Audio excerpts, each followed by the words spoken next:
Angus from Cracka Wines. Today we are very happy to have Katherine Brown from none other than Brown Brothers here to christen our studio, a beautiful new studio. It is beautiful. Builder's lights, Cracka Man, big red awning. But we are here, I guess, really to taste some wines, but also Brown Brothers, amazing family company, first families. What's it like to be a Brown?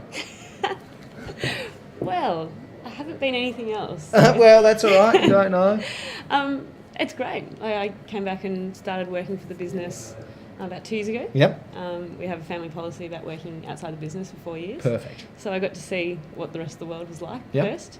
And as Dad likes to put it, you can go stuff up someone else's business first. That's fair enough. Luckily, I didn't stuff up anyone's business, and then they were quite happy to have me back to the family business. So it was wine business or non-wine business? I actually worked in the coffee industry for 2 of the years, which is very parallel to the wine industry in terms of tasting and that's right.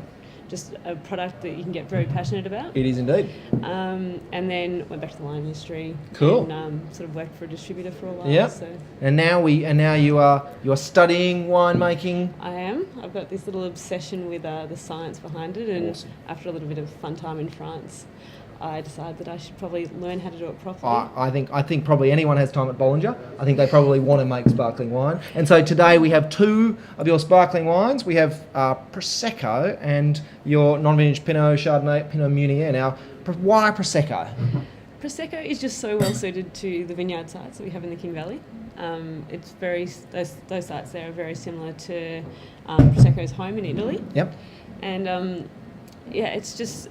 This is our 4th vintage. Lovely. And it's really just sort of, it's just grown in a way, like in terms of a wine style that people have really embraced. Yep.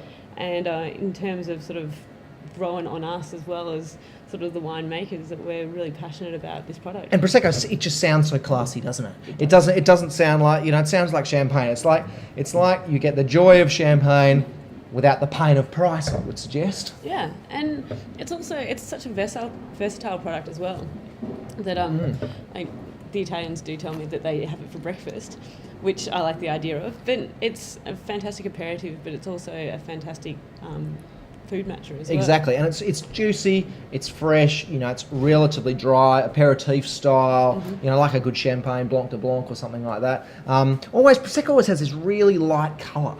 It's always... Blind tastings, always pick a Prosecco by its little tiny light colour.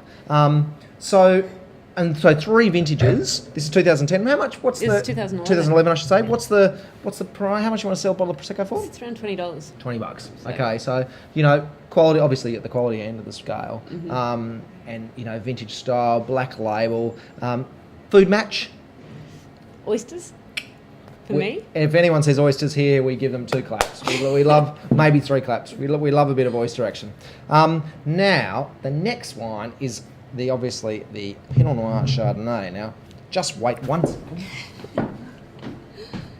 Sorry, amateur mistake. Spittoon. It's a new studio. Look, it is a new studio. We did forget. This is not completely amateur hour though. So this is your non-vintage, and I think really. As Anna and I were discussing earlier, look, there's non-vintage, I think, Australian sparkling is often hard to get right. People come from, to yield, they come from kind of warmer areas, but yours obviously don't come from warmer areas. Yeah, that's right. This is grown up at Whitlands, which is our high-altitude vineyard. Snows in Whitlands. It snows. It does snow in Whitlands. I have heard of our vineyard manager getting around on a pair of cross-country skis. Awesome. So. How does it snow every year in Whitlands? Yeah, most years. Yeah, it snowed every year for the last. You can kind of see the high country in the background, can't you? Yeah, it was actually on the way to Mount Buller. So. Lovely.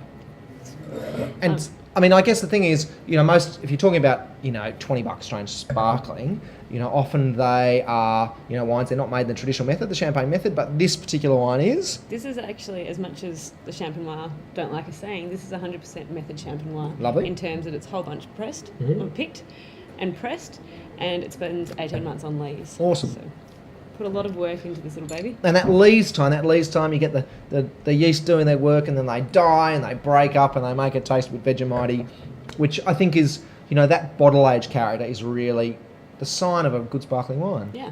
That leesiness, that textural element. It provides, I think people often forget about texture, but it provides a bit of a creamy richness elegance, beautiful length too. Yeah, well, it was interesting when I was at Bollinger, the winemakers joked and said, "Oh, you've come here to learn our secrets."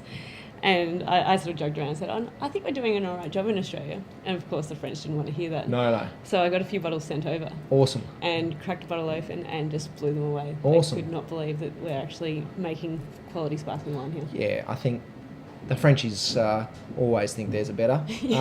They are sometimes, but not always. But Katherine, thank you so much for coming in, showing us your wines, christening our beautiful studio, and we look forward to seeing you some other time. It'll be fantastic. Awesome. Thank you.